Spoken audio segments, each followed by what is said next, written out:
শেখ হাসিনার আমলে ক্ষমতা হাতে পেয়ে ক্ষমতার যে অপব্যবহার করেছিল জুনায়েদ আহমেদ পলক, তার সাজা কি সে দুনিয়াতেই পেয়ে গেল নাকি?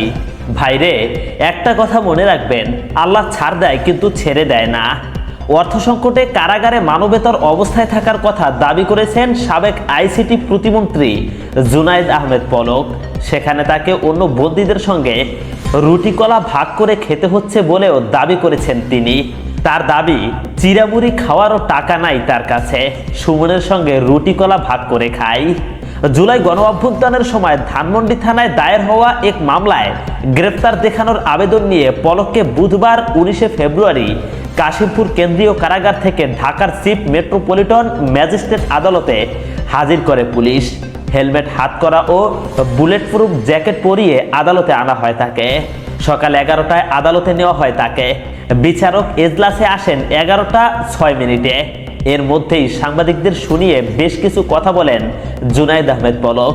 এর আগে অন্য কয়েদিদের সঙ্গে হেঁটে আসার সময়ও বেশ কিছু কথা বলেন তিনি।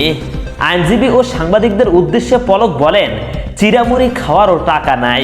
কারাগারে ব্যারিস্টার সাইদুল হক সুমনের সঙ্গে রুটি কলা ভাগ করে খায় তিনি আরো বলেন, জেলখানার জীবন মারাত্মক শিক্ষার জীবন, সবার কম করে হলেও 7 দিন জেলে থাকা উচিত।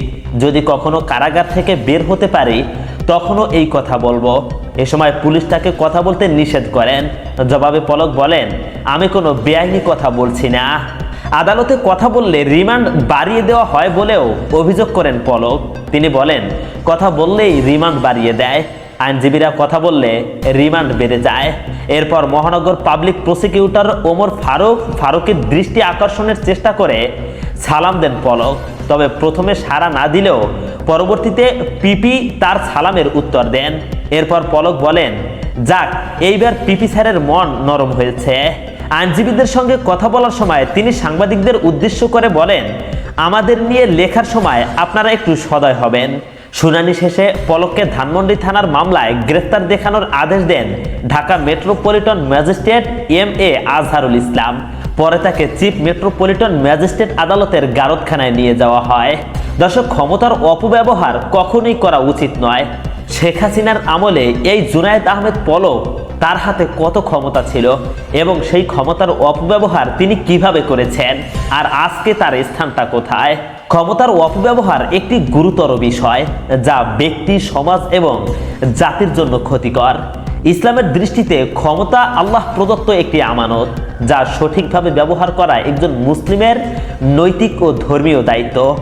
ক্ষমতা কেবল ব্যক্তিগত স্বার্থ সিদ্ধির জন্য নয়, বরং ন্যায় বিচার প্রতিষ্ঠা, মানবিক কল্যাণ এবং সমাজের শান্তি ও স্থিতিশীলতা বজায় রাখার জন্য ব্যবহার করা উচিত। ক্ষমতার অপব্যবহার ইসলামে কঠোরভাবে নিষিদ্ধ। পবিত্র কুরআন এবং হাদিসে এ বিষয়ে সুস্পষ্ট দিক নির্দেশনা রয়েছে। ইসলামে বলা হয়েছে, ক্ষমতা একটি পরীক্ষার মাধ্যম। আল্লাহ কুরআনে বলেন, নিশ্চয়ই আল্লাহ তোমাদেরকে তোমাদের আমানত তাদের নিকট পৌঁছে দিতে নির্দেশ দেন যারা তার যোগ্য। সূরা আন-নিসা। এটি পরিষ্কারভাবে নির্দেশ করে যে ক্ষমতা এবং কর্তৃত্ব যোগ্য ব্যক্তির হাতে ন্যস্ত করা আবশ্যক এবং এটি কোনোভাবেই ব্যক্তিগত লোভ লালসার হাতিয়ার হতে পারে না।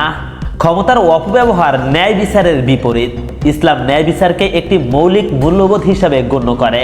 আল্লাহ তাআলা বলেন, তোমরা ন্যায় বিচার প্রতিষ্ঠা করো এবং আল্লাহর জন্য সাক্ষ্য দাও, যদিও তা তোমাদের নিজেদের পিতামাতা অথবা আত্মীয় স্বজনের বিপক্ষে যায়। ক্ষমতার অপব্যবহারের মাধ্যমে একজন ব্যক্তি যদি অন্যের অধিকার ক্ষুণ্ণ করে তবে তা একটি বড় পাপ। ইসলাম এ ধরনের কাজকে জুলুম বা অন্যায় হিসাবে চিহ্নিত করেছে। আল্লাহর রাসূল সাল্লাল্লাহু আলাইহি ওয়াসাল্লাম বলেন, জুলুম বা অন্যায় কিয়ামতের দিন অন্ধকার হয়ে দাঁড়াবে। সহিহ মুসলিম শরীফের হাদিস।